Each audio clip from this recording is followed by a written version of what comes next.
Je me souviens encore de cette soirée comme si c'était hier.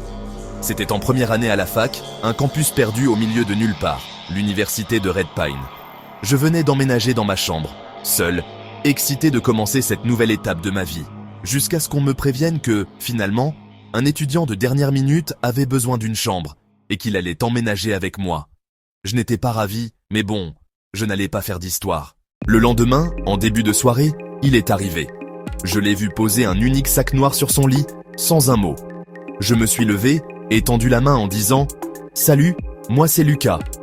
Il a tourné lentement la tête, m'a regardé dans les yeux pendant ce qui m'a semblé être une éternité.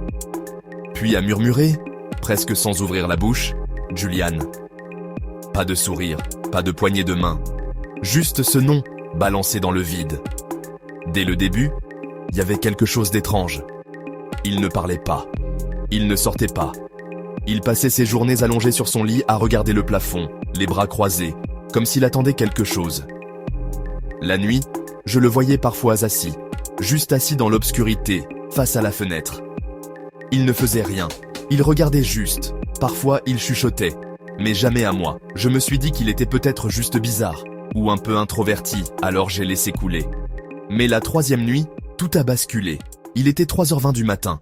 Je me suis réveillé sans savoir pourquoi. Peut-être un bruit, peut-être un pressentiment.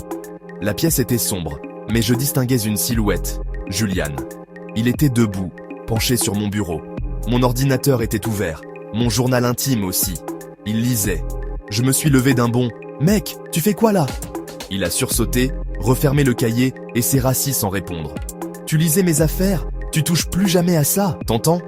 Toujours aucune réponse. Il s'est contenté de me regarder. Ses yeux, il y avait une sorte de vide, un néant. Le lendemain, j'ai décidé d'en parler au responsable du dortoir. On m'a promis qu'on allait s'occuper de la situation, mais rien n'a changé. Et c'est là que j'ai commencé à remarquer les détails. Des griffures dans le mur, derrière son lit. Des dessins au crayon qu'il faisait le soir quand il pensait que je dormais. Toujours les mêmes, des cercles, des triangles et des yeux. Des dizaines d'yeux. Et surtout, ce cahier noir qu'il gardait toujours contre lui. Même sous la douche. Un soir, j'ai remarqué qu'il n'était pas rentré à l'heure habituelle. La curiosité a été plus forte. J'ai fouillé dans ses affaires. Dans son sac noir, il y avait uniquement un autre cahier. Pas le même que d'habitude. Ce cahier-là, il était rempli de noms. Des dizaines, des centaines. Certains étaient à barrer. Et à la dernière page, le mien. Écrit 3 fois, souligné, entouré, accompagné d'un message étrange. Le sacrifice doit être volontaire, mais la peur suffit. Je l'ai refermé d'un coup. J'ai senti un frisson me parcourir l'échine. J'ai refermé le sac, mais j'ai oublié une chose. Le carnet n'était plus à sa place le lendemain matin. Il l'avait remarqué. À partir de ce moment-là, j'ai commencé à entendre des grattements la nuit. Pas venant de l'extérieur, non, de l'intérieur des murs, comme si quelque chose rampait, ou creusait. Julian, lui, avait l'air de dormir profondément. Ou alors, il faisait semblant. Je suis resté éveillé une nuit entière pour observer. Et à 2h42, il s'est levé. Lentement. Et il est sorti de la chambre sans faire de bruit. Je l'ai suivi. Il n'est pas allé aux toilettes. Il n'est pas allé dehors. Non, il a descendu les escaliers jusqu'au sous-sol du bâtiment, un endroit censé être fermé la nuit. Mais la porte était entr'ouverte. J'ai hésité. Mais j'ai descendu les marches. Il faisait noir, très noir. Mais j'entendais des bruits, des murmures, des chants peut-être. En approchant, j'ai vu une lueur orangée, des bougies. Julian était là, avec 3 autres personnes, tous en cercle. Tous avec un cahier noir devant eux. Et au centre, un objet.